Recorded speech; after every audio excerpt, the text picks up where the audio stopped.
Bonjour à tous, vous regardez Bienvenue en Ile-de-France sur la chaîne du Figaro TV. Dernière ligne droite avant les municipales. On va revenir sur cette campagne, quelles ont été ses dynamiques, quelles peuvent être ses issues et comment le nouveau mode de scrutin peut-il changer la donne. On en parle dans un instant.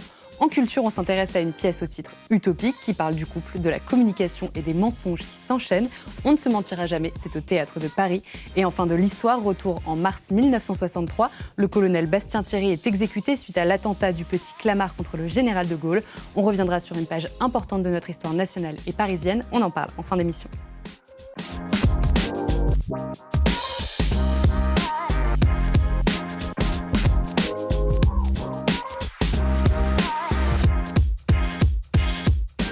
C'est la grande incertitude. Dimanche prochain aura lieu le premier tour des élections municipales. Après 25 ans de socialisme, la droite a-t-elle des chances de gagner à Paris? Selon un dernier sondage Elab pour le Figaro, 5 candidats sont susceptibles de se qualifier pour le second tour. Les alliances seront donc la clé de ces élections municipales pour celui qui voudra gagner.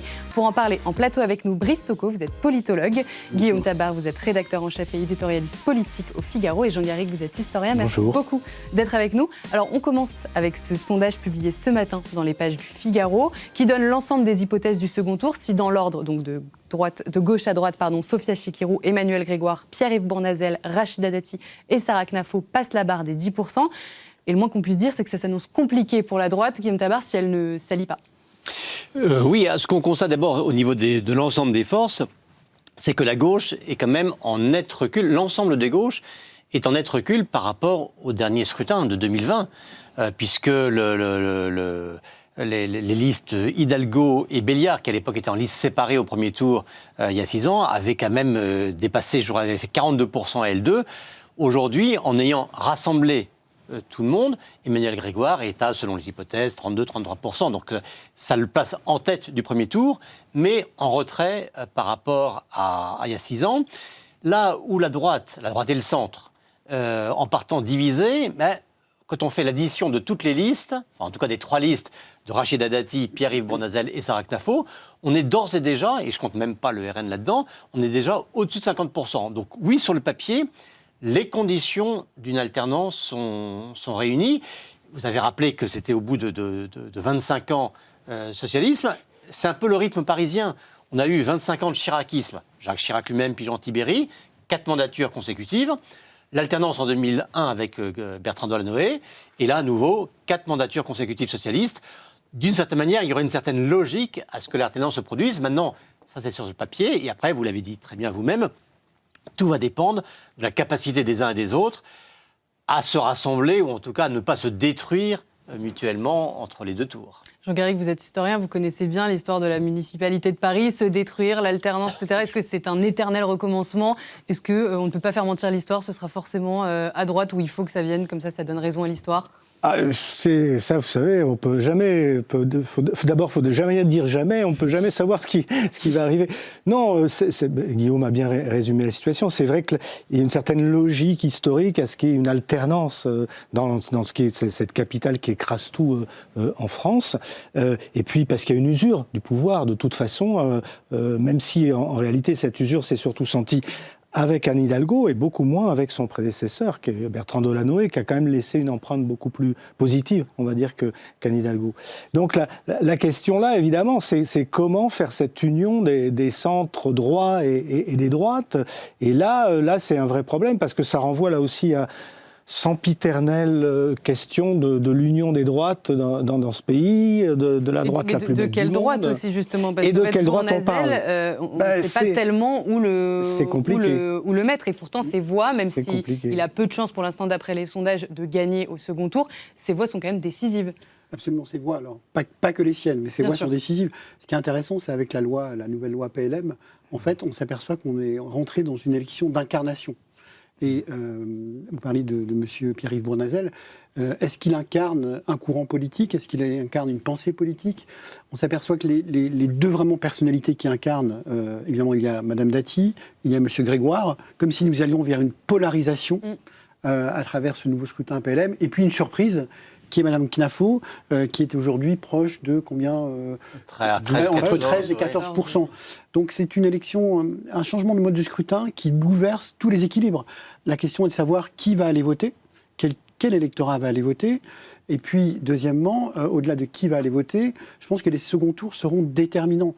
Et c'est là où... C'est intéressant parce que souvent on s'intéresse au premier tour. J'ai l'impression que là le premier tour n'intéresse plus personne. Alors, en fait, tout le monde s'intéresse au second. Il est intéressant dans le sens où il va donner, si vous voulez, l'ordre de départ et l'ordre d'arrivée du second tour. Mais ce qui est intéressant, ce sont les seconds tours. Et en fait, ça augure un petit peu peut-être ce qui pourrait se passer dans la prochaine élection présidentielle. C'est qui va faire alliance avec qui, à gauche comme à droite. Est-ce que les Raisons des Boires des défis à l'échelle nationale vont avoir des conséquences sur la candidature de Mme Chikirou? Est-ce que le fait que Reconquête prenne des parts de marché sur le Rassemblement national... Sachant qu'elle refuse un peu l'étiquette Reconquête. Elle dit à chaque fois, non, je ne suis pas là pour Reconquête. On le voit sur les marchés où voilà, elle ne s'annonce pas comme Reconquête, mais comme une personnalité un peu différente. Et c'est intéressant parce que vraiment ces seconds tours vont être passionnants dans les Paris, Lyon, Marseille. Oui, ce qui est différent à Paris par rapport, par exemple, à Marseille, c'est que, justement, Sarah Knafo et Reconquête, c'est une idéologie, c'est un parti beaucoup plus compatible avec la droite républicaine, la droite traditionnelle, que ne l'est le Rassemblement national. D'ailleurs, M. Mariani est très très loin derrière. Il y a 3% dans le On est dans un contexte très différent, par exemple, de Marseille, où M. Delegou peut faire basculer les choses. Là, avec Sarah Knafo, on a quelqu'un qui peut être compatible avec Rachida Dati. Ce qui pose la question de Pierre-Yves Bournazel, dont je rappelle qu'il n'est pas soutenu par une partie de Renaissance. Certains, comme Sylvain Maillard, sont avec Rachida Dati. Donc, il va y avoir vraiment quelque chose qui va se jouer au second tour, dans la capacité justement à contracter une alliance et la capacité aussi à faire perdre la gauche, parce que c'est aujourd'hui la problématique qui se pose. Et Rachida Dati, quand elle joue sur cette fibre, elle n'a pas tort. C'est quand même quelque chose aujourd'hui qui est crucial, parce que si vous prenez à la gauche ce bastion qu'est Paris, le symbole est majeur. Et c'est ça qu'on retiendra. C'est un symbole qui peut être envoyé pour 2027. Exactement. Et c'est ce qu'on retiendra de ces élections municipales. Mais alors justement, tout à l'heure, Guillaume Tabar, je parlais de votre édito dans le Figaro ce matin. Justement, vous posiez la question sur est-ce que la stratégie sera l'union, l'addition ou la fusion. La fusion, ça semble déjà une option un peu refusée par Rachida Dati. Je vous propose de l'écouter, on commente juste après. Elle est d'extrême droite, Sarah Knafo. C'est pour ça que vous ne voulez pas d'alliance avec elle? Mais pourquoi vous voulez pas? Vous connaissez la réponse ou pas? Non, dites-moi. Non, mais je ne sais pas. C'est vous qui classez. Je vous interroge. Non, mais est-ce que je suis de gauche? Est-ce que je suis de gauche? Non, vous êtes de droite. Bon, voilà. Alors, donc, vous avez les réponses sur les autres candidats. Je vous laisse réponse. Je vous laisse répondre. Pourquoi vous répondez pas? Mais moi, je réponds sur moi-même. Je réponds sur la liste que j'ai. Moi, c'est une liste de rassemblement de toutes les sensibilités, de la droite la plus affirmée au centre. Et donc, j'ai une liste avec toutes les sensibilités, évidemment, sur cette liste. Alors Rachida Dati refuse un peu de parler d'extrême droite, pourtant elle le faisait il y a quelques mois et elle affirme quand même que dans sa liste, il y a certaines personnes d'une droite qu'elle dit la plus affirmée. On peut penser à la droite Sarkozy-Fillon, mais est-ce que ce n'est pas finalement cet électorat-là qui lui manque ou qui va plutôt vers Sarah Knafo? Oui, mais la difficulté, ou tout l'enjeu en tout cas pour Rachida Dati, c'est effectivement de rassembler l'ensemble des électorats de la droite et du centre. Pour gagner, elle aura besoin... Bon, c'est clair qu'elle seule peut l'emporter face à Méniel Grégoire. Il n'y a pas photo là-dessus. Elle est très clairement en tête dans le camp de l'alternance. En plus, elle était l'opposante sortante à Anne Hidalgo. Ça fait des années qu'on entend donc c'est naturel que ce soit elle qui porte le combat de second tour. Mais elle ne pourra gagner que si elle attire au second tour et les voix de Bournazel et les voix de Knafo. Il faut les deux à la fois. Or, il y a une liste qui est sur sa droite, une liste qui est sur sa gauche, pour faire bref. Bon. Oui. Et on a Pierre-Yves Bournazel qui dit, en regardant Sarah Knafo, dit non, Sarah Knafo, c'est l'extrême droite, pas question. Et donc, qui laisse planer la menace que s'il y avait une alliance avec la liste de Sarah Knafo, eh bien, lui dirait, voyez, alliance droite-extrême droite, impossible pour nous, nous ne soutenons pas cette liste. Donc, le problème pour Rachida Dati, c'est de séduire certains électeurs sans en faire fuir d'autres. Et c'est pour ça que pour l'instant, elle ne veut pas dire de réponse trop tranchée. Ensuite, moi, je pense que les étiquettes accolées aux candidats ne correspondent pas forcément aux électorats eux-mêmes. Sarah Knafo, elle appartient en partie Reconquête. Reconquête, c'est le parti d'Éric Zemmour. Et même pendant la présidentielle, certains considéraient que Zemmour était plus à droite que Marine Le Pen. Bon. Mais dans cette campagne, Sarah Knafo était sur un programme purement municipal. Elle a parlé de circulation, de nombre de voies. D'insécurité. On ne peut pas dire que c'est des propositions d'extrême droite ou d'extrême gauche ou du centre ou de droite, etc. Bon. Et ensuite, surtout, quand on regarde la structure de l'électorat de Sarah Knafo, c'est en fait un électorat de droite traditionnel. Ce sont des gens qui avaient voté à la présidentielle de 2007 pour Sarkozy, en 2012 en 2017 pour François Fillon. Voilà, c'est pas un électorat d'extrême droite. Il faut quand même jamais oublier que Marine Le Pen à la présidentielle a fait 5% à Paris. Le RN jusqu'à présent était très faible dans les grandes villes et singulièrement à Paris. D'une certaine manière, Thierry Mariani, il a été achevé par Sarah Knafo. Oui, il est achevé, mais surtout il lui reste l'électorat classique du RN à Paris. Qui est faible. Et qui est très faible. Sarah Knafo, elle, c'est un électorat de la droite, mais qui, pour différentes raisons, ne veut pas voter Rachida Dati au premier tour. Mais je pense que dans les urnes, tous ces électorats, potentiellement, ils pourraient se retrouver. Le problème, c'est que je pense qu'il y a une union possible de tous ces électorats, mais ce qui est compliqué, c'est l'union des chefs de file de chacune de ces listes. Mais est-ce que Pierre-Yves Bournazel accepterait de se rallier à Rachida Dati si elle-même se rapprochait de Sarah Knafo? Parce qu'en fait, le problème est là. C'est ce que disait Guillaume. En fait, toute la difficulté de Rachida Dati, c'est faire le grand écart entre M. Bournazel et Mme Knafo. Au demeurant, l'union peut se faire sur des thématiques. La thématique de l'insécurité, elle est partagée par les trois candidats. La thématique... Mais par l'ensemble, d'ailleurs, quasiment des candidats. Oui, mais plus axée quand même par les candidats qui sont à droite de l'échiquier et au centre de l'échiquier. La thématique de la propreté, c'est une thématique qui est aussi partagée par ces gens-là. Et enfin, une troisième thématique dont on peut parler, mais qui va devenir de plus en plus prégnante pour les Français, c'est la thématique de la dette. La dette de Paris, elle atteint des sommets. C'est une réalité. Nous sommes 4 fois plus endettés que les villes qui ressemblent à Paris. Donc ça va pénaliser l'investissement. Et à un moment, alors on dit la politique nationale, cette notion de dette, depuis un an et demi, nous on l'a identifiée comme étant un des enjeux de ces élections municipales, parce qu'elle pénalise l'investissement de proximité.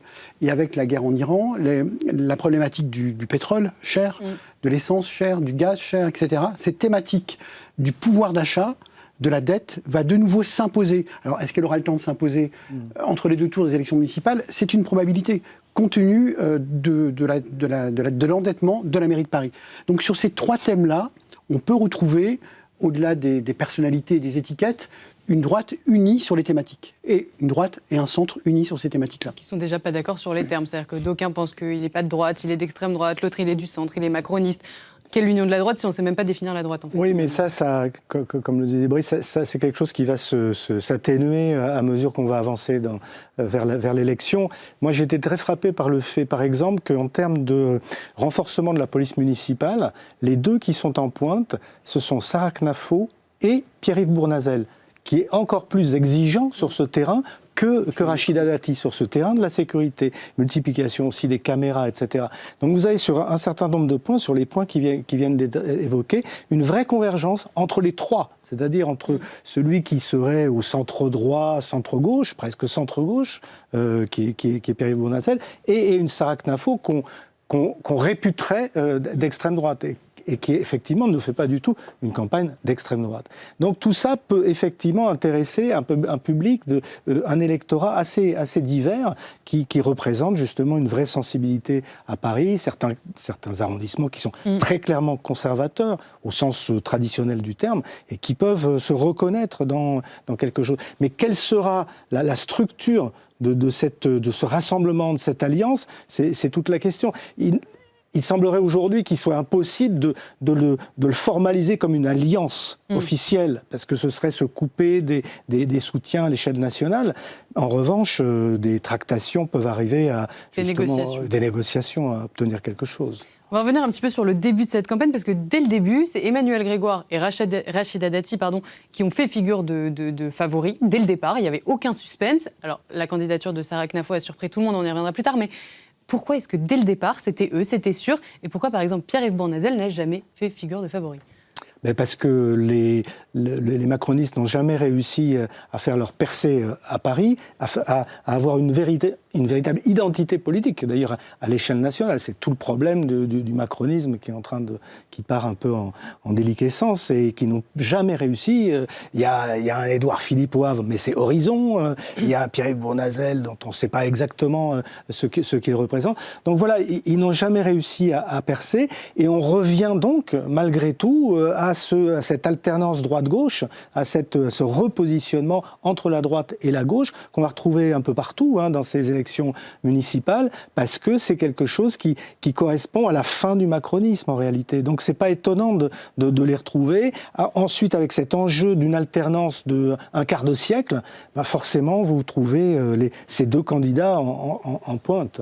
Je reviens un petit peu sur la gauche de l'échiquier politique. Une tendance qui est assez intéressante, c'est celle de Sophia Chikirou, parce qu'elle, pour le coup, reste plutôt constante depuis le début des sondages. Alors, je me demandais, est-ce que c'est parce qu'elle a un électorat fidèle qui ne bouge pas et qui lui reste donc fidèle, mais est-ce que le problème n'est pas aussi qu'elle n'arrive pas à rassembler plus largement ? Oui, alors, Sophia Chikirou, c'est l'un des enjeux de ce premier tour, parce que dans les sondages, elle est légèrement encore au-dessus des 10%, mais selon les enquêtes, elle peut être à 10, à 11, à 12, enfin bon... or, on sait que le seuil de maintien au second tour, il est précisément de 10%. Et selon qu'elle puisse se maintenir ou non, traduisons, selon qu'elle puisse ou non faire perdre Emmanuel Grégoire, les conséquences ne sont pas du tout les mêmes. Et en même temps, la gauche reste toujours unie, c'est-à-dire qu'ils se disent on ne s'allie pas, il y a un espèce de nouveau cordon sanitaire. Oui, alors, à gauche, il y a deux faits nouveaux. Le premier fait nouveau, c'est quand même la capacité qu'a eu Emmanuel Grégoire de rassembler dès le premier tour toute la gauche non LFI. Ni Bertrand Delanoë ni Anne Hidalgo ne l'avaient fait, où les Verts avaient toujours fait leur liste propre. Les communistes étaient toujours partis en alliance avec le PS à Paris, mais les Verts étaient de leur côté et faisaient des scores assez significatifs. Là, ce qu'a réussi Emmanuel Grégoire, c'est cette union de toute cette gauche-là, de toute la gauche non LFI.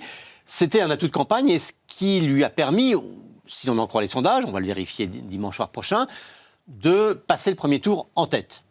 Être en tête au premier tour ne donne pas la victoire au second, mais ça crée quand même une dynamique. Donc ça, c'est important.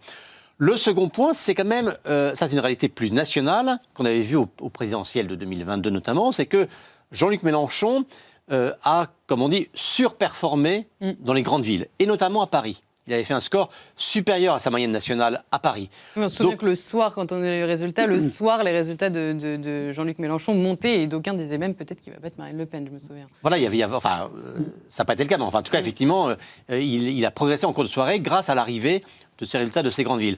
Donc, ils essayent de capitaliser là-dessus, si on peut dire capitaliser à propos des Insoumis. Bon, mais en tout cas, voilà. Et Sophia Chikirou, elle joue ce rôle-là. Alors, le score de Mélenchon à la présidentielle n'est pas le score du Nice LFI au municipal, mais atteindre les 10%, bon, c'est quand même pas rien. Bon. Et ça va jouer effectivement sur la suite. Bon. Et ça, c'est vraiment l'inconnu et on saura ça dimanche soir. Et d'ailleurs, je pense que dans tout ce qu'on dit, il ne faut pas oublier, ou plus exactement, il faut bien faire la différence entre des chiffres des sondages. Même si les sondages se vérifient dans les urnes, ce n'est pas la même chose de commenter à froid des chiffres de sondage. On dit, tiens, voilà, Grégoire à 32, Dati à 27, plus 12, ça fait tant, etc. Et il faut bien mesurer ce que peut être le choc de l'annonce d'un résultat concret. Bien sûr.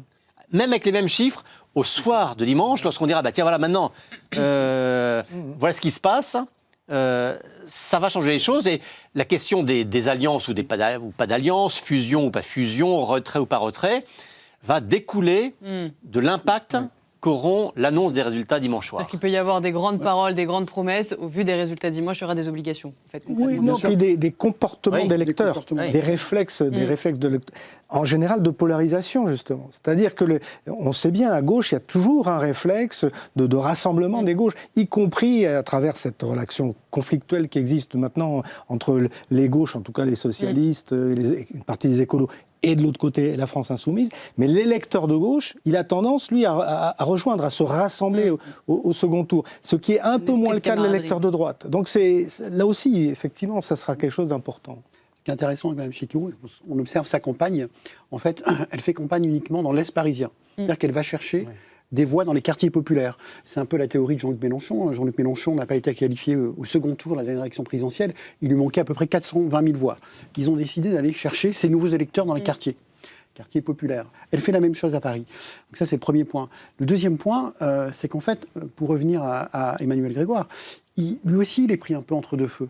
Parce que si jamais il fait une alliance avec LFI, imaginons qu'elle ne soit pas qualifiée, il va perdre une partie de son électorat social-démocrate. Je pense que vous avez écouté les propos de François Hollande, encore une quinzaine de jours, qui a dit voilà, qui a pris conscience. Et encore hier au grand jury. Et encore hier au grand jury. Aucune alliance avec LFI, et qui a bien souligné les propos dixit François Hollande, antisémite, tenu par Jean-Luc Mélenchon. Donc Jean-Luc Mélenchon est en train, si vous voulez, de se recroqueviller sur une base, mais il est en train de se déprésidentialiser. Et donc tout ça va avoir des conséquences, bien évidemment, sur les candidats LFI. Et c'est la raison pour laquelle Jean-Luc Mélenchon a dit « Je m'excuse », parce qu'un certain nombre de candidats LFI lui ont dit « Maintenant, tu arrêtes », parce que ça va nous être préjudiciable sur le terrain. Et je pense que pour Mme Chikirou, les dernières sorties de Jean-Luc Mélenchon, je ne suis pas persuadé que ça allait aider à gagner des voix supplémentaires. Mais alors justement, maintenant qu'on a changé de mode de scrutin, j'aimerais revenir là-dessus parce que donc, finalement, on pourrait se dire que les Parisiens vont être peut-être un peu plus représentés, un peu plus écoutés. Finalement, qu'est-ce que ça va changer? Parce qu'il y en a qui avaient grincé des dents au moment où cette loi a été passée. Oui, parce que ce qui change, c'est avoir une incarnation. C'est quelque chose de très important. Là aussi, pour Emmanuel Grégoire, le fait d'avoir été dans une continuité socialiste aurait pu être un atout. Sauf que l'incarnation d'Anne Hidalgo a pris beaucoup pour son grade, et que lui, il n'a pas d'incarnation en réalité. Et là, quand vous avez du côté de la droite une figure certes contestée, controversée, qui est Rachida Dati, mais qu'on reconnaît. Et ça, c'est quand même très important. Ça change beaucoup les choses. Regardez ce qui s'était passé à la première élection de la mairie de Paris avec Jacques Chirac en 1977. C'était Jacques Chirac. Et Jacques Chirac avait pris très facilement... Qui ne voulait pas y aller. Et qui avait pris l'avantage, à la surprise générale, sur le candidat giscardien de l'époque. Donc, et sur les socialistes. Donc cette question de l'incarnation, qui aujourd'hui prend encore plus de relief parce qu'il y a un vote direct pour la maire ou le maire de Paris, c'est quelque chose qui est majeur. Oui, et alors, une fois de plus, on saura ça une fois qu'on aura les résultats. Mais alors moi, depuis le début, je suis assez sceptique sur ce changement de mode de scrutin. D'abord parce que je pense que tout le monde n'a pas compris. Genre qu'il y a encore des gens qui disent « Tiens, désormais, les Parisiens vont élire leur maire directement ». Non, pas plus hier qu'aujourd'hui. Ce qui a changé, c'est le découpage des circonscriptions. Pas du tout la modalité de désignation du maire qui restera élu par le Conseil de Paris. Troisième tour. Troisième tour, donc ça ne changera pas. On peut peut-être faire des sondages sur le troisième tour. Ceux qui ont voulu ce mode de scrutin disaient qu'ils avaient de meilleures chances de créer l'alternance avec une liste unifiée pour l'échelle de Paris. Mais moi, je reste convaincu que si on était resté dans le système par arrondissement, ni Pierre-Yves Bournazel, ni surtout Sarah Knafo n'auraient pu créer une même dynamique. Voilà. Sarah Knafo a créé un vote à l'échelle de Paris sur elle. Bon. Si ça n'avait pas été le cas, elle aurait été tête de liste dans le 16e, comme elle l'est pour le conseil d'arrondissement, mais elle aurait peut-être fait des gros scores là, mais elle n'aurait pas entraîné un score sur l'ensemble de Paris. Donc je pense que cette personnalisation de la campagne aura peut-être un effet boomerang pour ceux qui l'avaient souhaité au départ. Et deuxième point, alors cette fois-ci qui est peut-être plus institutionnel, mais ça compte aussi, je pense, il faudra bien voir la composition du Conseil de Paris élu. Parce que avec le système ancien, on avait un nombre de conseillers de Paris par arrondissement, correspondant grosso modo, à peu de choses près, à la population des arrondissements. Or là, dans la composition des listes, il n'y avait aucune obligation de respecter la diversité géographique de Paris. Donc peut-être, il faudra voir une fois encore avec le résultat, peut-être qu'on aura des arrondissements qui vont se retrouver sous-représentés au regard de leur population, d'autres qui vont être surreprésentés parce que... Donc pour plus d'égalité, finalement, ça va mener à plus d'inégalité, en fait. C'est un risque, mais on le vérifiera sur la base dimanche. Ce que je trouve intéressant dans ce nouveau mode de scrutin, en discutant avec des maires d'arrondissement, ils me disent on a vraiment une vraie campagne de proximité. C'est-à-dire qu'à l'échelle des arrondissements... Vous savez, pour nos téléspectateurs, on va voter deux fois. On va voter pour son maire d'arrondissement et on va voter pour, entre guillemets, le maire de Paris. Voilà. Et les maires d'arrondissement me disent tous... je fais une vraie campagne. Et c'est la première fois que je fais une vraie campagne. C'est-à-dire que, moi, par exemple, des gens qui m'ont dit dans le 16e arrondissement, nous, on va voter Knafo à la mairie du 16e, Et par contre, on votera Rachida Dati à la mairie de Paris. Non, mais c'est intéressant. Ça permet aussi de revivifier le débat local à l'échelle des mairies d'arrondissement. Et enfin, troisièmement, comme le disait Guillaume, c'est intéressant parce que si on s'aperçoit au deuxième tour, si vous avez 4 candidats et qu'aucun ne dépasse la barre des 33%, ça veut dire que, en fait, 33%, vous n'êtes pas majoritaire. Et donc, il va falloir passer des alliances et donc créer une coalition pour pouvoir élire le maire de Paris. Donc, c'est très intéressant, tant au niveau local, de proximité, que dans un éventuel troisième tour qui pourrait mener à des coalitions si aucun candidat ne dépasse 33%. Et la question, je pense que tout le monde se pose, est-ce que ça pourrait préfigurer ce qui pourrait arriver en 2027 ? Parce qu'on sait que la mairie de Paris, c'est pas anodin. Et vous parliez de Chirac tout à l'heure, justement, Chirac ne voulait pas y aller. Marie-France Garot lui dit si, tu y vas, tu n'as pas le choix. Et l'avenir nous a dit ce qui s'est passé. Il a mis un peu de temps ensuite pour y arriver. Mais une fois débarrassé de François Mitterrand, il est arrivé à ses fins, il est arrivé à l'Élysée. Non, c'est vrai que malgré tout, effectivement, c'est un test de la capacité, j'y reviens, des droites et du centre-droit d'ailleurs, et peut-être même du centre-gauche en réalité, parce que c'est ça qui va se passer à l'élection présidentielle, au fond de tout ce qui est entre, d'un côté le RN et de l'autre côté la France insoumise, d'essayer de se mettre ensemble. Alors, du côté de la gauche... Dans cette élection. Voilà, le paramètre qui est quand même très différent, c'est que le principal parti de France n'est pas présent dans cette compétition parisienne. Mais sur la capacité des uns et des autres, c'est-à-dire d'un côté, à la gauche non LFI, à se mettre ensemble, ce qu'ils ont plus ou moins réussi à faire, mais ce qui ne leur donne pas beaucoup de chances de gagner, même de gagner l'élection présidentielle, et surtout de la droite et du centre-droit. Alors là, il y a un vrai pari, une vraie chance, parce que si on imagine ce qui peut se passer au second tour d'une élection présidentielle, on voit qu'un candidat qui viendrait de ce socle allant de, grosso modo, d'Édouard Philippe jusqu'à Bruno Retailleau, et puis en englobant même... Gabriel Attal, c'est-à-dire de Renaissance jusqu'aux Républicains, là, il y a un vrai potentiel. Alors, est-ce que ça, c'est quelque chose qui va se réaliser à Paris et qui donnerait une sorte d'élan, de modèle, de modélisation pour l'élection présidentielle ? C'est une autre histoire. Oui, et puis je vais toujours être très prudent dans la transposition d'un événement municipal sur une présidentielle. J'en veux pour preuve, la dernière fois, on est très dans la même configuration chronologique, c'est 2001 où se produit l'alternance à Paris. 2001, on est à 1 an de la présidentielle. La droite, et la droite RPR, la droite chiracienne, est sortante à Paris. Et je me souviens très bien, et j'avais suivi cette campagne pour le Figaro, et avec Brice, déjà, on en parlait beaucoup. Tout le monde dit... Si le RPR perd Paris, c'est même pas la peine de parler des présidentielles. La présidentielle est perdue automatiquement, etc. 2001, le PS a gagné Paris au détriment du RPR. 2002, je crois me souvenir que c'est plutôt Jacques Chirac qui l'a emporté et pas Lionel Jospin. Donc vous voyez, d'abord parce qu'il peut se passer beaucoup de choses en un an, et ensuite les configurations ne sont pas les mêmes. Et Jean a raison de rappeler que parler d'une élection où le RN est quasi inexistant, on ne peut pas la transposer sur une élection où au contraire il est archi présent. Pour moi, c'est une élection importante pour la gauche. Si la gauche garde Paris, cette gauche social-démocrate, elle aura gagné les élections municipales parce qu'elle va garder ses principales villes moyennes. Elle peut gagner Strasbourg, elle peut gagner Limoges, elle peut gagner un certain nombre de villes. Et donc, ça va conforter la stratégie au sein de la gauche qui est de faire une non-alliance avec LFI et d'avoir un candidat... Le nouveau cordon sanitaire. Le nouveau cordon sanitaire et d'avoir un candidat social-démocrate à l'élection présidentielle.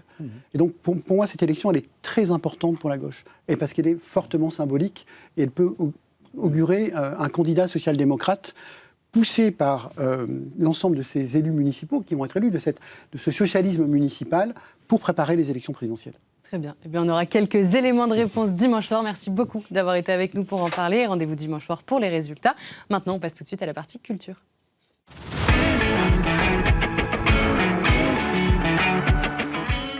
On ne se mentira jamais. Une promesse que tous les couples d'amoureux se font certainement au tout début. Mais où commence le mensonge, la simple omission ? Et puis finalement, faut-il vraiment tout se dire ou tout savoir ? Ce sont là un peu toutes les questions que pose la pièce que vous avez mise en scène. Jean-Luc Moreau, vous êtes donc metteur en scène de cette pièce. Merci beaucoup d'être présent. Alors cette pièce, elle nous fait entrer dans le cerveau des personnages, dans leur psychologie. C'est là toute la puissance de cette pièce finalement.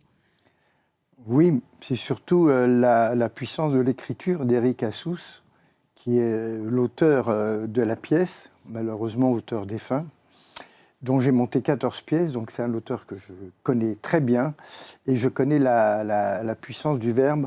Parce qu'au théâtre, l'écriture est ce qu'il y a de plus important. Au-delà de... Bon, là, on peut raconter l'histoire, mais je crois que... On va le faire rapidement. Oui, mais ce qui est surtout intéressant, c'est de savoir qu'on est devant un auteur qui a une écriture de théâtre, qui donne l'impression d'avoir des dialogues qui sont simples, qui sont les dialogues qu'on peut avoir, nous, lorsqu'on converse.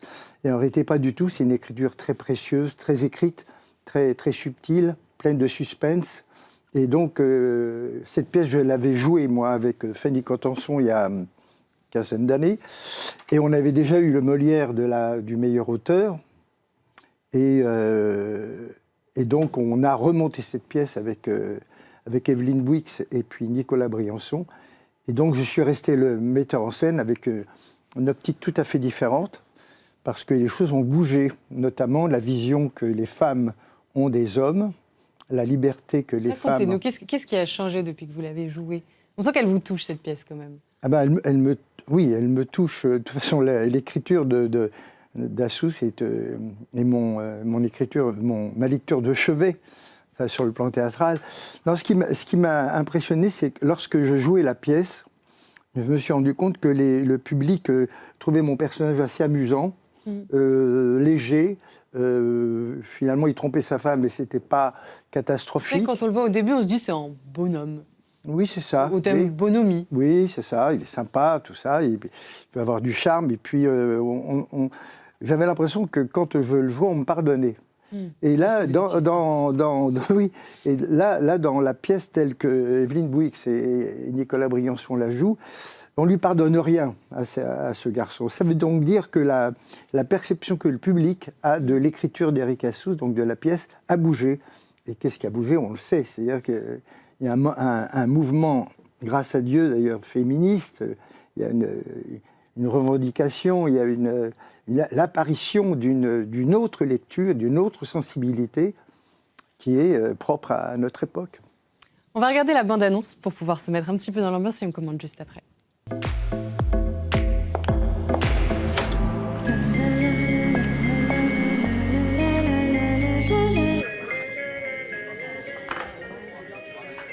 De toute façon, dans un couple, le mensonge est détestable.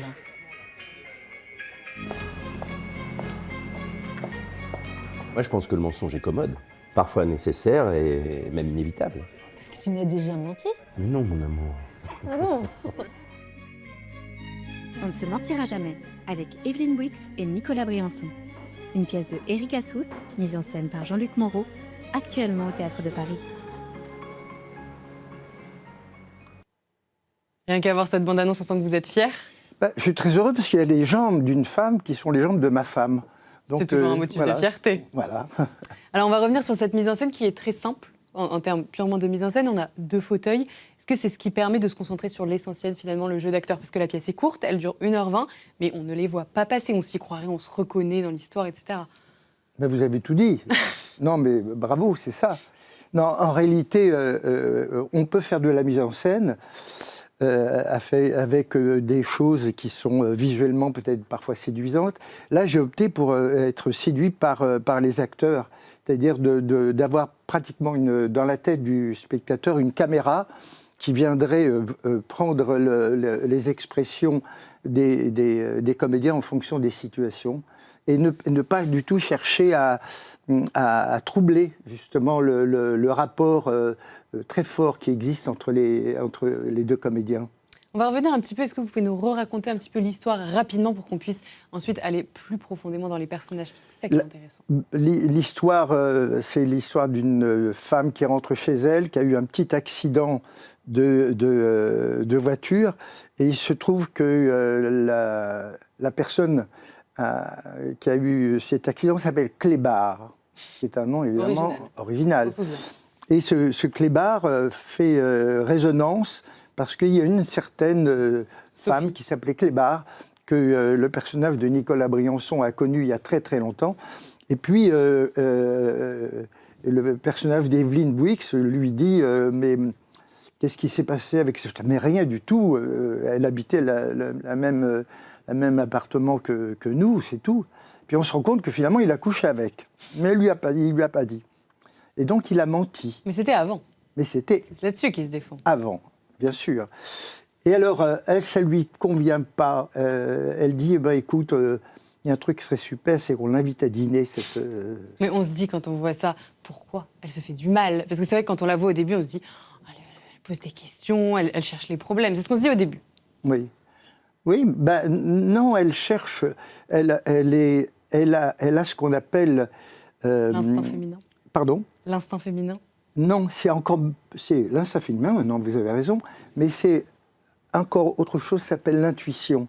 Et l'intuition, c'est quoi? Si on devait définir ce qu'est l'intuition, on serait assez embarrassé d'ailleurs, parce que c'est un mélange à la fois d'instinct, c'est un mélange d'intelligence, c'est un mélange de sensibilité, c'est un mélange d'observation, de connaissance qu'on peut avoir d'une situation ou de l'autre. Et tout ça mélangé, c'est ce qu'on appelle, ce que moi j'appelle l'intuition. Et bizarrement, la façon dont il lui répond, intuitivement, elle se dit, il me cache quelque chose. Il me ment. Il me ment. Et alors, après, je ne vous raconte pas la suite de la pièce, parce que... Il faut aller la voir. Oui, il faut aller la voir. Parce que, effectivement, le fait que cette Sophie Clébard, dont on parle, qui est invitée à dîner et qui viendra peut-être ou ne viendra pas, elle-même est l'ouverture et le tapis qu'on ne devrait pas normalement soulever, sous lequel il y a des informations. Mais justement, c'est la question que je me pose. Est-ce qu'il faut tout se dire? Parce qu'en sortant de cette pièce, on se demande, est-ce que parfois ça ne fait pas plus de mal? Ou est-ce que commence l'omission? Si c'était avant, est-ce que c'est grave? Est-ce qu'il faut tout se dire? Alors, je peux avoir un point de vue personnel, celui de l'auteur d'Éric Assous, qui était vraiment la moitié de moi-même, et donc un ami vraiment très intime. Il me disait « N'avoue jamais ». Ne dis rien. Jamais. Mais on te donne la preuve, tu dis non, c'est pas vrai. Et alors des histoires comme ça d'aveux qu'on ne doit pas faire, j'en ai évidemment des tas. Parce que Éric Assous m'avait fourni en matériel. Donc, il ne faut pas avouer. Je crois que... Alors, moi, personnellement, j'aurais plutôt tendance à être pour l'aveu. Même si des choses qui se sont passées avant, qui pourraient faire plus de mal plus tard. Je sais pas, moi, je trouve que c'est la question qu'on se pose en regardant cette pièce. Est-ce que tout est bon à dire? Avouer, c'est l'histoire de la moitié pardonnée, mais avouer, on peut en parler à partir du moment où on avoue. On explique pourquoi on a fait ça, et puis il y a un moment, il y a peut-être une logique, il y a peut-être une justification, peut-être que ça a du sens. Peut-être que s'il avait dit plus tôt, il y aurait eu moins de mensonges. Oui, peut-être, mais ça aussi, on peut en parler, mais ça fait partie aussi de l'aveu. Alors que de ne pas dire et d'essayer de se bloquer dans le mensonge, eh ben, ça donne une très bonne pièce. Évidemment. Oui. Évidemment que c'est une très bonne pièce. Et ce qui est une très bonne pièce aussi, c'est, on commençait à en parler tout à l'heure, c'est qu'on s'identifie dans tous les personnages. C'est-à-dire qu'on n'a pas besoin de tromper sa femme pour se reconnaître dans ce monsieur. Et on n'a pas besoin d'être une femme trompée pour se reconnaître dans la femme. Parce que, mine de rien, cet instinct, ces questions permanentes, etc., ça dit beaucoup de notre quotidien et de ce que sont les hommes, de ce que sont les femmes, finalement. Oui. J'ai même eu un spectateur, une fois, lorsque je jouais la pièce, qui, à la fin à la fin de la représentation, en sortant, il est venu, il m'a tapé sur l'épaule, il m'a tutoyé. Il m'a dit « Je te remercie beaucoup, j'ai passé une très très bonne soirée ». Et on sentait qu'il y avait un règlement de compte avec sa femme qui allait suivre la représentation. Donc c'est une pièce à aller voir en couple quand même, ou il faut éviter? Oui, non, bien sûr, il faut surtout aller la voir en couple. Parce que je pense que ça peut être salvateur, au contraire. De parler de choses qu'on avait jusque-là un peu tenues, je ne dis pas secrètes, mais dont on n'avait pas osé parler. Non, il y a une hygiène à aller voir, on ne se mentira jamais. J'en reviens à l'écriture, parce qu'on sent qu'elle vous touche, vous la maîtrisez particulièrement bien, cette écriture. Comment vous la définiriez, justement? Je pense que la force, c'est au-delà des mots, c'est d'abord la qualité du suspense. Éric Assous arrive très rapidement dans la pièce, on est dans le suspense, je veux dire, pendant 1h20, on veut savoir, on est comme le personnage d'Evelyn Wisk, on veut savoir. On est dans la tête d'Evelyn Wisk. Mais oui, Et encore une fois, bon, j'ai monté de très nombreuses pièces d'Éric, et toujours dans toutes ces pièces, j'avais monté une autre pièce qui a eu aussi le Molière de la meilleure pièce, qui était l'illusion conjugale. Et là aussi, c'était pareil. Dans l'illusion conjugale, il y avait ce suspense permanent qui est sa force. Et encore une fois, alors l'écriture, c'est parce que les mots sont particulièrement précieux, à mon avis. Et lorsqu'on répétait, je disais aux acteurs, faites attention à vraiment dire les mots d'Éric Assous, parce que c'est sa force. Si on commence à changer un mot parce que ça vous arrange dans la bouche, parce qu'on dit oh, j'arrive du mal à le dire. Evelyn Bouyx avait certaines phrases avec beaucoup de difficultés. Eh bien, j'étais intraitable. Je dis non, il faut dire le texte d'Assous. C'est une pièce qui vous touche particulièrement chez Assous? C'est mon avis, je pense, avec l'illusion conjugale, c'est la plus belle. Et encore une fois, c'est les deux pièces qui ont eu le Molière de la meilleure pièce, donc c'est quand même signifiant. Voilà. C'est une pièce féministe, puisque vous en parliez tout à l'heure, vous disiez maintenant le contexte a changé, etc. C'est devenu une pièce féministe? Ça devient une pièce féministe, parce que, en tout cas, qui rend hommage aux femmes. Pardon? En tout cas, qui rend hommage aux femmes. Qui rend hommage à la capacité que peuvent avoir les femmes. Elle dit une chose qui est très juste, elle dit les femmes ne sont pas très admiratives des hommes qui trompent. Les femmes aiment plutôt les hommes qui sont droits dans leurs bottes. Il n'y a que les hommes entre eux qui aiment ça. Elle dit c'est les coqs entre eux, ils se vantent d'avoir des conquêtes. Et les femmes ne sont pas très admiratives, elles sont plutôt admiratives de la fidélité. De la stabilité. Parce que c'est ça qui lui manque en fait au personnage d'Evelyn Bouyx, c'est d'avoir quelqu'un de stable sur qui elle peut compter et elle pensait qu'elle pouvait compter sur la stabilité de cet homme qui aurait été volatile et volage. Et cet homme, qu'est-ce que ça dit des hommes de notre génération, puisque si la pièce a évolué maintenant, est-ce que ça dit quelque chose des hommes particulièrement dans notre génération ou de ce qu'ont toujours été les hommes? Bon, je pense que je pense que là aussi, ça a quand même un petit peu bougé. On est devenu plus féminin. C'est-à-dire plus féminin. Ça veut pas dire que notre sexualité est devenue féminine. On peut être resté des hommes sur le plan de notre virilité, mais avoir une part de féminité en nous qu'on développe. On est plus sensibles? Les hommes sont plus sensibles maintenant? Plus partageurs, plus responsables, les hommes font des choses que les hommes de la génération de mon père ne faisaient pas. Comme quoi? Comme la cuisine, comme s'occuper des gosses, comme aller passer 2 heures au parc avec un enfant qui fait du toboggan, qui crie. Les hommes ont quand même beaucoup changé. Vous vous souvenez de ce film qui s'appelait 3 hommes et un couffin? Oui. Ce virage-là, c'est un film qui doit avoir une vingtaine d'années, mais depuis cette période-là, je trouve que les hommes ont quand même, grâce à Dieu, un petit peu changé. Alors bien sûr, on lit tous les jours des horreurs sur les hommes qui sont des tueurs de femmes, et ça existe malheureusement, mais c'est quand même pas la majorité. Dans l'ensemble, je trouve que les hommes ont changé. Très bien. Eh bien, pour voir comment les hommes ont changé et comment les femmes ont changé et pour leur rendre hommage, n'hésitez pas à aller voir cette pièce. Merci beaucoup d'être venu. On passe tout de suite à la chronique Histoire.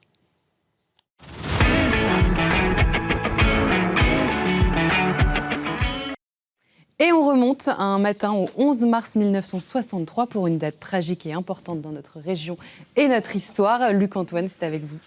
Bonsoir, bonjour. Que s'est-il passé ce jour-là? Alors, ce jour-là, c'est un jour pas très connu, mais finalement assez tragique et finalement assez important pour l'Île-de-France, pour la France aussi, pour l'histoire de la nation française. Ce jour-là, à l'aube, dans la cour de la prison de Fresnes, un officier de l'armée française est conduit devant son peloton d'exécution. Il refuse le bandeau et quelques secondes plus tard, les fusils tirent. C'est la dernière exécution légale par balle en France. Et l'homme s'appelle... Vous avez regardé la mort en face? Oui, je pense. En tout cas, il n'a pas souhaité avoir les yeux bandés. Et donc, cet homme, c'était Jean-Marie Bastien-Thierry, qui était un polytechnicien, un jeune homme assez prometteur, ingénieur de l'armement, lieutenant-colonel dans l'armée de l'air, exécuté parce qu'il venait, quelques mois plus tôt, d'être le cerveau de l'attaque la plus audacieuse menée contre le chef de l'État de la 5e République, de la jeune 5e République, c'était l'attentat du Petit Clamart. Et en fait, cet attentat a lieu quelques mois plus tôt, le 22 août 1962. C'est un nom qui est maintenant connu, mais revenons sur les événements. Vers 20h10, sur la nationale qui traverse le Petit Clamart, quand on part de Paris pour aller vers le sud, une Citroën DS noire présidentielle quitte l'Élysée pour aller à Villacoublay, prendre un avion ou un hélicoptère, et à son bord, Charles de Gaulle et sa femme Yvonne. Au croisement de la route... et le chauffeur ? Et le chauffeur, bien sûr, et je pense aussi un garde du corps ou un chef d'état-major. Et au croisement de la route, donc au Petit Clamart, un commando attend, une dizaine d'hommes, avec des pistolets mitrailleurs à la main, et une fusillade éclate au passage de la voiture et du cortège. Plus de 150 balles sont tirées vers la voiture du général de Gaulle. La DS est criblée d'impacts, il y a 2 pneus qui éclatent, mais... alors la Citroën DS est un peu connue pour ça, pour être une voiture extrêmement stable, même avec les pneus crevés, le châssis, la suspension hydropneumatique a permis à la voiture de continuer sa route, de zigzaguer un petit peu et finalement d'échapper à l'embuscade. Le général de Gaulle à l'arrière reste calme, on s'arrête un petit peu plus loin quand la situation est sécurisée, il se tourne vers sa femme et lâchera simplement, cette fois-ci c'était tangent. La phrase fera le tour de la France dans les jours qui suivront. Toute la France va commenter l'épisode qui est une énorme secousse politique. Parce que, imaginez aujourd'hui... C'est un attentat contre un président. C'est un attentat contre le président de la République. Et puis pas le président de la République de la 3e République, le vrai, celui qu'on connaît dans le rôle actuel. Donc la 5e République vient d'éviter de peu un basculement. Et quand ça arrive, justement, le général de Gaulle se doute de ce qui se passe parce que c'est toute une époque et on est en plein dans l'époque de la guerre d'Algérie. Alors voilà, s'il dit cette fois-ci c'était tangent, c'est parce que en fait, il savait qu'il faisait l'objet de beaucoup de menaces, etc. Et qu'on est effectivement au sortir de la guerre d'Algérie et d'une année absolument brûlante. En 62, la fameuse guerre d'Algérie s'achève dans la douleur. On vient de sortir de 4 ans de conflit. Et son arrivée au pouvoir en 1958, donc le changement de régime sur cette crise algérienne, avait nourri énormément d'illusions chez les partisans de l'Algérie française. Et 4 ans plus tard, De Gaulle a conclu les accords d'Évian le 18 mars, qui donneront l'indépendance à l'Algérie. Donc un sentiment de trahison incroyable devant une indépendance algérienne qui devient inéluctable. Pour une partie de l'armée, pour certains milieux politiques plutôt conservateurs et à droite, pour beaucoup de pieds noirs, mais aussi beaucoup de Français, ce revirement a été une formidable trahison. Et c'est dans ce climat qu'a surgi à partir de 60-61 ce qu'on appellera l'Organisation Armée Secrète, l'OAS, et qui est une organisation clandestine qui va faire, dans les mois précédents, et culminant avec le Petit Clamart, beaucoup d'attentats, de plasticage, d'assassinats ciblés, enfin beaucoup.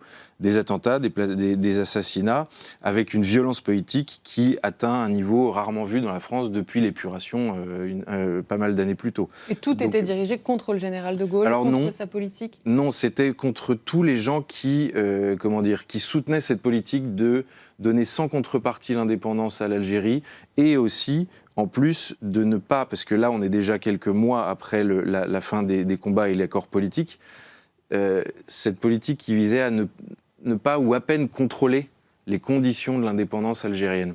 Et donc en fait, il y a beaucoup de responsables politiques dont le Malraux, son appartement va être plastiqué, il y a des rédactions de journaux, le Figaro fera l'objet d'une bombe dans son hall, etc. Et donc tous les gens qui soutenaient cette politique seront visés par l'OAS pour protester contre ces conditions d'indépendance et de capitulation en fait de la France telle que eux le percevaient. Et c'est une violence, attention, il faut dire, qui fait écho à la violence qui est perpétrée par le Front de Libération Nationale à Alger et en France. C'est-à-dire que le Front de Libération Nationale algérien, le FLN sur le sol français, fera aussi beaucoup plus lui-même d'assassinats ciblés, d'attaques d'infrastructures, de commissariats. Plusieurs dizaines de policiers, environ 40 policiers sont morts ciblés par les tueurs du FLN. Et le FLN sur le sol français, métropolitain, va tuer à peu près 4000 personnes. Alors, en grande majorité, effectivement, des gens d'origine algérienne, mais qui étaient d'une mouvance concurrente de celle du FLN, qui était le MNA, le mouvement de Messaliadj, qui était un petit peu plus raisonné sur la question de l'indépendance et les moyens d'y arriver. Mais donc ça veut dire que le FLN fera énormément d'attaques en métropole. Ce qui est surprenant quand même, on en revient à Bastien Thierry, c'est que lui n'était pas du tout installé en Algérie. Est-ce que ça dit quelque chose? Est-ce que c'était un engagement politique de sa part? Oui, alors en fait, Bastien Thierry, c'est quelqu'un qui est français, qui est installé en France métropolitaine, mais c'est un jeune officier brillant, il est né en 27, il est encore très jeune, c'est un ingénieur, donc comme on dit, comme je disais, de l'armement, qui est impliqué dans les programmes de missiles français. C'est aussi un catholique, père de famille, c'est un homme conservateur et qui est du coup persuadé d'agir au nom d'une fidélité supérieure à la nation française, dans l'intérêt de la nation française. Pour lui, donc, De Gaulle, comme on a vu, a trahi la parole donnée à l'Algérie française, qui à ce moment-là... On rappelle ce qu'avait dit De Gaulle à ce moment-là? Je vous ai compris, en 58, voilà. Exactement, bien sûr. Et donc, il a trahi cette parole, il a abandonné, surtout aussi après ces décisions de donner l'indépendance, il a abandonné les populations européennes ou métropolitaines sur le sol algérien, puisqu'on n'a pas parlé des violences en Algérie, mais c'était monstrueux, c'est-à-dire que 25 000 Européens tués, en plus des 25 000 militaires tués dans les combats avec le FLN, 100 à 200 000, une boucherie, 100 à 200 000 Algériens tués par le FLN parce qu'ils n'étaient pas d'accord avec ça et qu'il y avait parmi eux les harkis. Donc voilà, il n'est pas d'accord avec ce renoncement devant la violence. Et il faut dire aussi, alors c'est Jean-Marie, l'OAS, etc., c'est un mouvement radicalisé, marginalisé, mais sa pensée en dehors de l'action politique est assez quand même répandue en France. Certes, il y a des référendums qui donnent à 90% en faveur de l'indépendance de l'Algérie, mais c'est quand même une pensée qui n'est pas si rare, vous voyez. Et puis les gens regrettent que la France perde son influence. De son influence, beaucoup regrettent, et puis beaucoup condamnent, voilà ce que je dis, cette espèce de sentiment de capitulation et de ne plus du tout rien contrôler et auprès du régime algérien en place. Donc lui prend cette décision et puis se met au travail dans sa préparation. Donc c'était un type polytechnicien comme on l'a vu, donc extrêmement méticuleux. Il fait une organisation militaire précise menée par un commando. Normalement, il s'agissait d'arrêter la voiture, puis ensuite d'abattre le chef de l'État. On ne saura pas exactement quels étaient les... Initialement, il voulait le tuer. L'objectif Alors, était clair. ça fait l'objet d'un débat, parce que dans des déclarations ultérieures, il dira qu'il ne voulait pas tuer un homme, mais empêcher sa politique. Mais est-ce que c'est empêcher sa politique en le tuant? Est-ce que c'est imagé? Est-ce que c'est métaphorique? On ne sait pas vraiment. Toujours est-il qu'il se fait rattraper assez vite et que le procès va commencer et éclaircir cette question. Enfin, il n'arrivera pas, en l'occurrence, à l'éclaircir. Comment on l'identifie aussi vite? Parce que justement, l'attentat échoue. Et l'enquête l'identifie aussi vite. Comment est-ce possible si justement, c'est qu'il était déjà suivi, on suspectait, vous le disiez, le général se doutait. Oui, bien sûr, il y avait les services quand même de l'État faisaient du renseignement. L'OAS, c'était un milieu avec, il y avait pas mal d'infiltration de l'État, donc il y avait beaucoup de fuites d'informations. En fait, les enquêteurs démantèlent le réseau en quelques semaines. L'attentat a lieu fin août et lui est arrêté au mois de septembre, au retour d'un voyage professionnel, je crois. Et ensuite, le procès va s'ouvrir en janvier 63 devant une cour militaire spéciale. Alors, elle va être déclarée illégale par la justice, puis le gouvernement va lui-même la voter pour continuer cette cour militaire spéciale. Et il faut savoir aussi que le procès s'annonce assez sévère, puisque à ce moment-là, il faut bien aussi s'imaginer ce qu'était la Ve République à l'époque. C'est un pouvoir très récent, qui n'a pas une immense encore assise politique, même s'il a tout le prestige de l'image du général de Gaulle. En 61, il y a eu le putsch des généraux à Alger. On a essayé, ou des grands généraux de l'armée française ont essayé d'installer un régime indépendant, en tout cas de protester contre les consignes qui leur auraient été faites en France. Donc, on sait que ce procès va être celui de tous les complots qui viseraient ou qui pourraient viser le chef de l'État et la Ve République. Et pendant ce procès, Bastien Thierry va absolument tout assumer. Il va même un peu théoriser ce qu'il appelle un tyrannicide, etc. Et il va essayer de disculper un petit peu les autres membres en prenant tout sur lui. Très bien, merci beaucoup d'être venu nous parler de cette page d'histoire. Je vous souhaite une très bonne soirée sur la chaîne du Figaro TV.